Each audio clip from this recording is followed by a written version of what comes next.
My name is Dr. David Lewis, and on this part of my website I answer queries about psychological difficulties sent in by visitors to the site.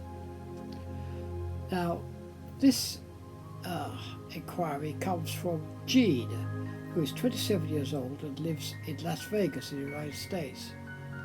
Here's what she tells me. She says, "My husband is in the Navy and away from home for long periods of time. For months sometimes, our only way of keeping in touch with one another is by telephone. How can I make what are often all too brief calls more satisfying?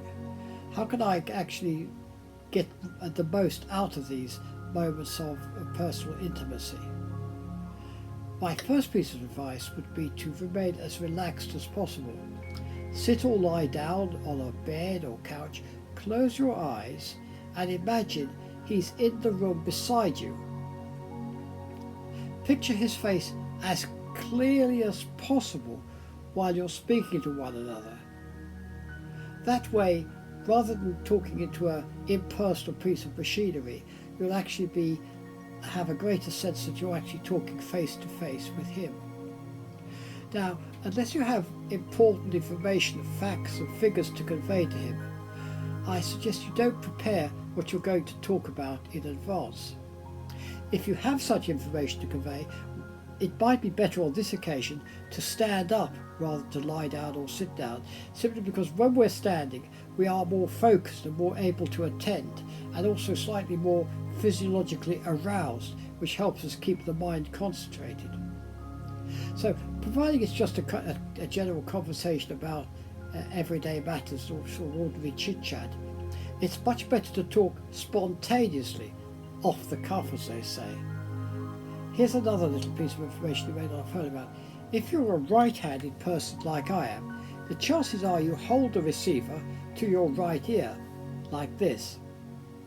But the next time you speak, try switching ears. So you're now listening through your left ear, even if you're a right-handed person. Now, why should this make any difference? Well, it makes emotional calls more rewarding because of the way our ears and brain are wired up. You see, when you are listening with your left ear, most of the information goes most rapidly to the right side of the brain, the right intuitive side of the brain, this hemisphere here. And in very general terms, this part of the brain is thought to be responsible for more intuitive thoughts. So if you want to have any kind of an intuitive feeling for what, listening to the tone of his voice, the way he accents things, the way he stresses things, this may be a better part of the brain to do the work. It's easy to pick up emotions behind the words in an intimate conversation. I think we've all found that often the words actually spoken, the words we say, are far less important than the emotions, the feelings behind them. If you want to pay attention to what he's actually saying in terms of facts and figures, if you want to listen to the factual conversation, part of his conversation, then I suggest you revert to what is probably, if you're a right-handed person, your normal way of holding a phone, and listen with your right ear. Again, you probably understand why that is so. It's because when we're listening with the right ear, the wiring in the brain means that the auditory information is going to reach the left side, the side of the brain in general terms, which is more effective at dealing with facts and figures, and so it should have a clear idea of this message.